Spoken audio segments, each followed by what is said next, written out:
Guys, welcome back my new another blogs. তো আবারও চললাম, কারণ রাস্তাটা কাছে নয়, অনেকটা দূর, তাই একটু করে যাচ্ছি প্রত্যেকটা ভিডিও শ্যুট করে করে। আমি সামনেই বসেছিলাম, কারণ হচ্ছে ভিডিও শ্যুট করার জন্যে। আর দেখতে পাচ্ছ আমি মানে সামনের সিটে বসে পুরো ভিউজটা নিচ্ছি।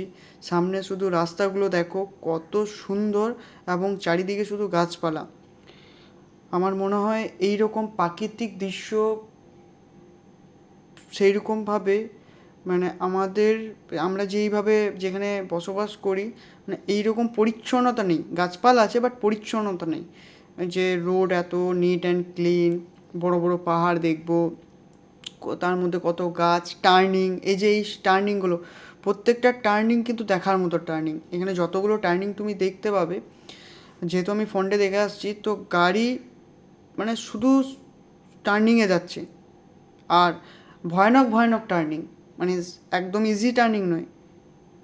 মানে যেমন তেমন যদি প্র্যাকটিস না থাকে, বা আমাদের ওই সাইডের ড্রাইভার যদি এদিকে গাড়ি চালাতে আসে, সত্যিই খুব ভয়ঙ্কর, খুব ভয়ঙ্কর। আর টার্নিংগুলো দেখতে পাচ্ছ, প্রত্যেকটা টার্নিং। আর এইখানে একটা সব থেকে ভালো যে কেউ কাউকে হরেন মারে না। আমি কখনও দেখতে পেলাম না যে হরেন মারছে।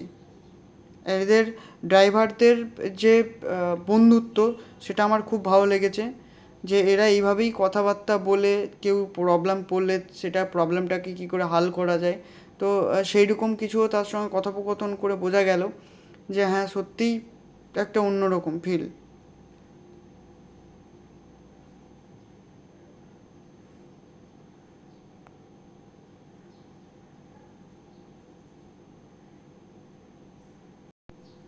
তো দেখো পাহাড়ের ওপর মেঘ কত সুন্দর লাগছে। যদি আমার চ্যানেলটা ভালো লেগে থাকে, like comment share. So thank you, আবার দেখা হচ্ছে।